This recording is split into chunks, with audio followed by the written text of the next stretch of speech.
नमस्कार दोस्तों, बेबाक भाषा के इलेक्शन वॉच में आपका स्वागत है।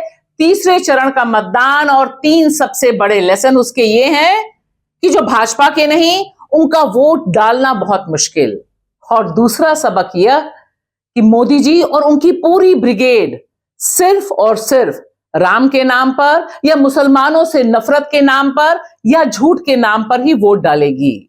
और तीसरा मैसेज बहुत साफ कि विपक्ष जहां पर जमीन पर पैर जमा के खड़ा है, सिर्फ और सिर्फ वहीं पर लोकतंत्र बच सकता है, नहीं तो सेटिंग हो जाएगी। कांग्रेस से बीजेपी में शिफ्टिंग इतनी तेज है कि मुझे तो हैरानी हो रही है कि 1 जून को जब आखिरी चरण का मतदान होगा तो कांग्रेस के पास कितने अपने प्रवक्ता रह जाएंगे, कितने अपने नेता रह जाएंगे, या बीजेपी में ही सारे चले जाएंगे।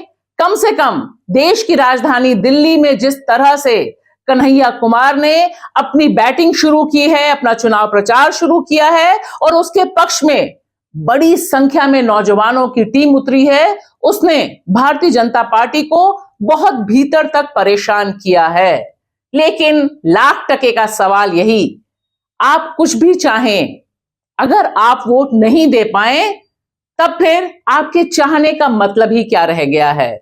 और तीसरे चरण की ये जो तस्वीरें हैं जिन पर मैं आपके साथ चर्चा करने जा रही हूं, वह बहुत साफ संकेत दे रही हैं कि मोदी जी ने 2014 से लेकर 2024 के बीच भारतीय लोकतंत्र को यहां खड़ा कर दिया है कि जो उनका नहीं, वोट भी उनका पड़ेगा नहीं। अब देखिए, जो मैं जिक्र कर रही थी उत्तर प्रदेश का संबल, यहां की जो खबरें आई हैं, जिन खबरों के आधार पर हम आपसे बात कर सकते हैं, वह बता रही हैं कि किस तरह से यह इलाका मुस्लिम बहुल इलाका है, लिहाजा यहां पर वोट डालने नहीं दिया गया। पुलिस लाठीचार्ज की खबरें हैं, अनगिनत खबरें आ रही हैं।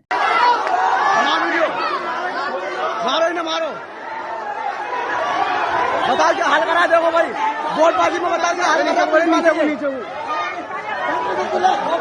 ला ये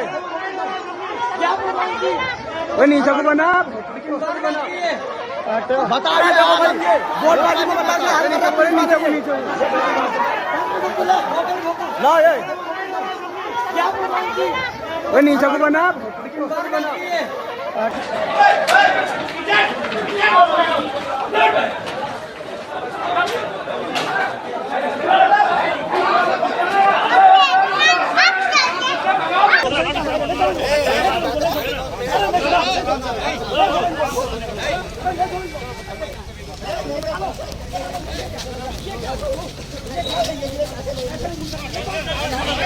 से आओ तो हमारा ये आधार कार्ड नकली बता रहे हैं।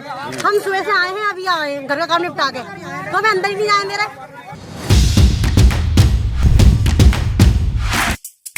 मध्य प्रदेश, उड़ीसा की राजधानी मिजोरम की धरती से, कश्मीर से, हरियाणा की जमीन में, जुहू बीच, मुंबई, हैदराबाद से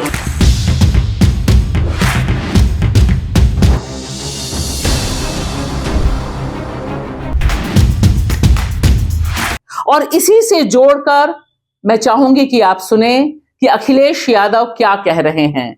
बहुत इंपॉर्टेंट है। इसलिए मैं आपके माध्यम से अपील करना चाहता हूं कि लोकतंत्र को बचाने के लिए बाहर आए, वोट डालें, हिम्मत और बहादुरी के साथ मुकाबला करें और वोट डालें। तो आपने सुना, अखिलेश यादव ने बिल्कुल साफ साफ कहा कि यह लोकतंत्र को बचाने का सवाल है और हिम्मत और बहादुरी से वोट देना होगा। अखिलेश यादव कन्नौज में एक मंदिर में गए और उसके बाद वहां की भारतीय जनता पार्टी, उसके नेता और कार्यकर्ता क्या करते हैं, इस मंदिर को गंगा जल से धोते हैं।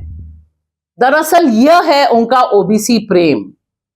यह पता चलता है कि किस तरह से इस सूबे के जो मुख्यमंत्री रह चुके हैं, अगर उनका सम्मान यह है तो बाकी की तो पौबारा ही है।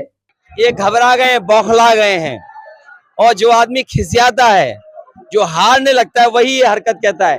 इतना स्तर गिर गया इनका कि अगर मंदिर में हम लोग जाएंगे तो परिसर को धो देंगे।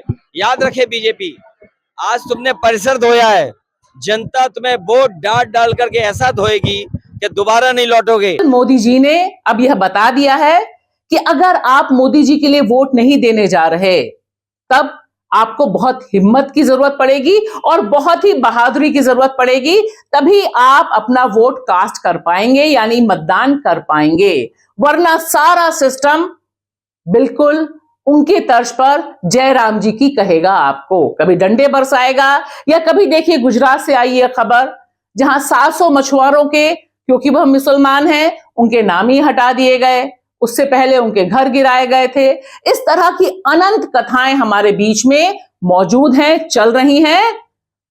और इसी क्रम में जो सबसे बड़ा सवाल है कि हमारा ग्रेट चुनाव आयोग क्या कर रहा है, तो देखिए यह तस्वीर गांधीनगर से, यह तस्वीर बता रही है कि किस तरह से भारतीय लोकतंत्र और हमारा ग्रेट चुनाव आयोग राम शरणम गच्छामी हो गया है।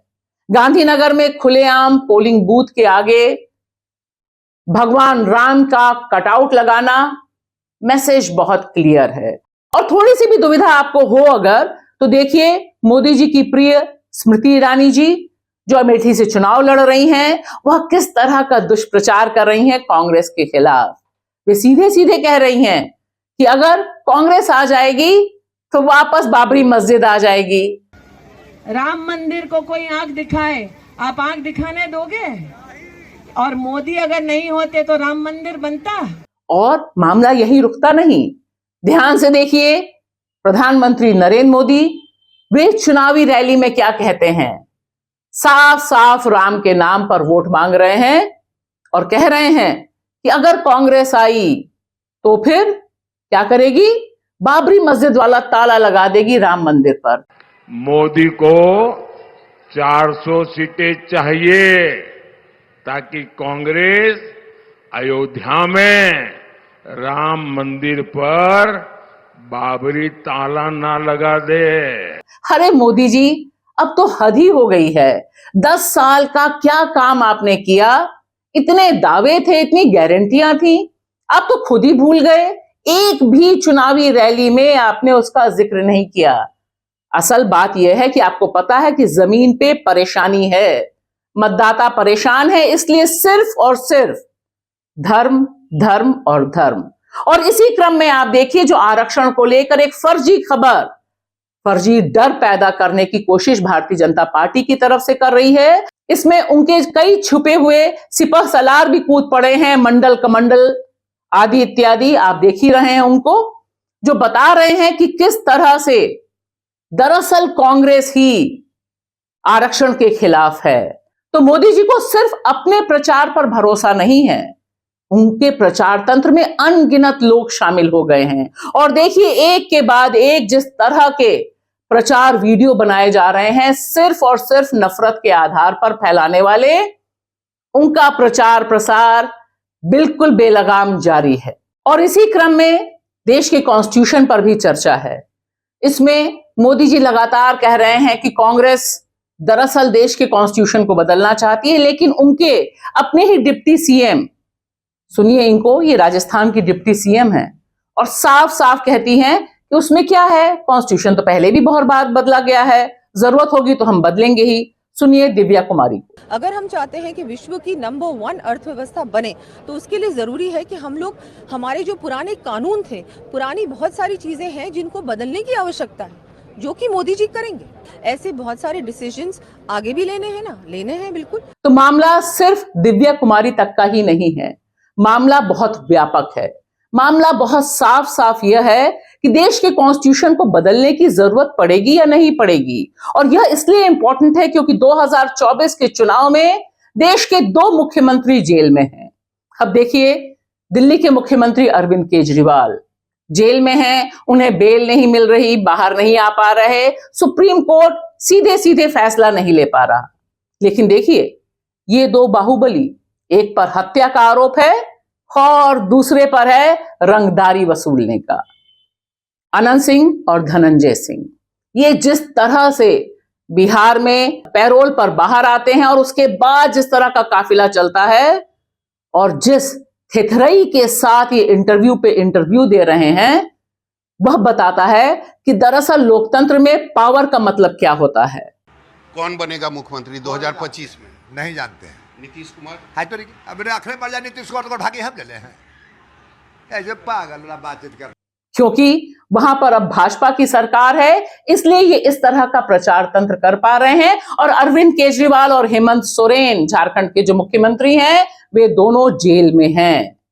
देश में कानून है, देश में कॉन्स्टिट्यूशन है, लेकिन दिखाई देता है कि राम रहीम जो हत्यारा है, बलात्कारी है, वो पैरोल पर छूटकर बाहर जाता है। और ये दोनों बाहुबली, इनका जो काफिला है जिस पर रिपोर्टिंग होती है, ये ठीक चुनाव से पहले पैरोल पर बाहर आते हैं। और सिर्फ मामला यही नहीं रुकता। ध्यान से देखिए, प्रधानमंत्री नरेंद्र मोदी जिस तरह से इंटरव्यू देते हैं और इंटरव्यू में कहते हैं कि प्रज्वल रेवन्ना पे, जी हां, वही जिस पर मास रेप का आरोप लगा हुआ है, जिसके प्रचार में प्रधानमंत्री नरेंद्र मोदी पहुंचे थे, वो कहते हैं कि अरे कांग्रेस ने इस टाइम पर यह क्यों काम किया। मोदी जी, आपके पास भी तो 1 साल से ये पेन ड्राइव थी और आपका ही एक नेता प्रेस कॉन्फ्रेंस करता है जनवरी में, तब आपने क्यों नहीं काम किया। लेकिन दिक्कत यहां है कि जो मोदी भक्त हैं, जो गोदी भक्त मीडिया है, वह सवाल ही कहां पूछता है। और इसीलिए यह क्लिप बहुत दिलचस्प है जो राहुल गांधी की चल रही है, क्योंकि राहुल गांधी कुछ ही समय पहले यह अनाउंस करते हैं कि मोदी जी परेशान हैं और हो सकता है जल्दी ही वे स्टेज पर रोने लग जाए। थोड़ा करेक्शन कर लीजिए, अभी तक स्टेज पे नहीं रोए, लेकिन द ग्रेट मीडिया को, द ग्रेट टाइम्स नाउ को इंटरव्यू देते समय निश्चित तौर पर रोने तो लग गए। ध्यान से देखिए यह। आप प्रधानमंत्री के भाषण देखते हो, घबराए हुए हैं, शायद कुछ ही दिनों में स्टेज पे आंसू निकल आए। 4 to 6 days later.